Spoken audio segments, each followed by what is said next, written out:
สบายดีเนาะสบายดีสาวไก่ทั้งหลายเด้อสาวไก่ต่อทั้งหลายเนาะคลิปก่อนหน้านั้นแมันอัปเดตพ่อพันธุ์แม่พันธุ์แล้วเนาะคลิปนี้นี่เราจะมาอัปเดตลูกไก่เนาะที่เราผสมได้แล้วเนาะที่นี่มีอยู่ประมาณ4ชุดอยู่นี่นะนี่เด้อชุดใหญ่เลยเนาะอยู่ในนี่เป็นชุดใหญ่อยู่ในนี่ชุดใหญ่เด้อนี่นี่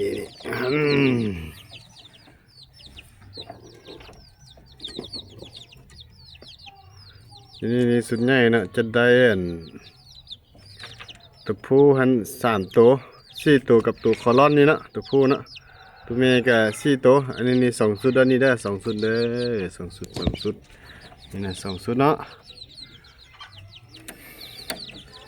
หลังจากมี2ชุดแล้วจะมีชุดน้อยอีกนี่ชุดน้อยเป็นตัวนี้อยู่ในนี้เด้อชุดน้อยเด้อนี่เนาะชุดน้อยเด้อนี่นะสุดน้อยนี่มีอยู่4ตัวสุดน้อยนี่เกี่ยมเบิ่งผลงานปีหน้าแล้วเนาะผลงานปีหน้าแล้วเด้อหลังจากต่อสุดน้อยนี้ยังมีสุดน้อยล่าสุดอีกสุดน้อยล่าสุดนี่ก็คืออยู่ในแก๊สตัวนี้เนาะนี่เด้อสุดน้อยล่าสุดนี่8ตัว8ชีวิตเนาะยังหนาวๆเลยโอ้ยสิรอดบ่นี่นะ คืออยากกินอาหารดีไว้อย่างหนาวอยู่เนาะ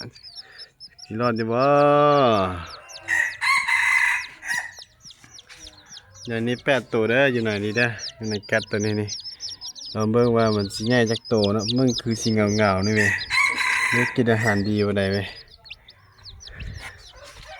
กลับมาเบิ่งเงินตัวใหญ่พี่เนาะมีตัวงามๆอยู่ได้นี่นะงามๆเลยอันนี้มีคอลอนนะตัวนี้อะไรมาไม่นี่ได้ตัวผู้ได้4ตัวได้เกมรถผลงานปีหน้านี่เกมรถวันจะออกมาปั้งสำไรเนาะ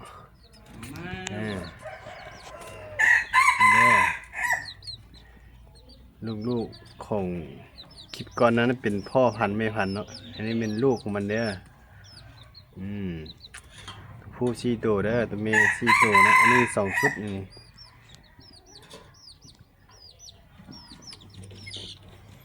ว่าจะได้งามบ่งามอยู่บ่หรือว่า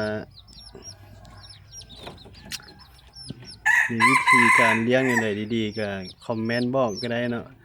หรือว่าแลกเปลี่ยนกันก็ได้นะมีวิธีเลี้ยงดีๆอะไรนะ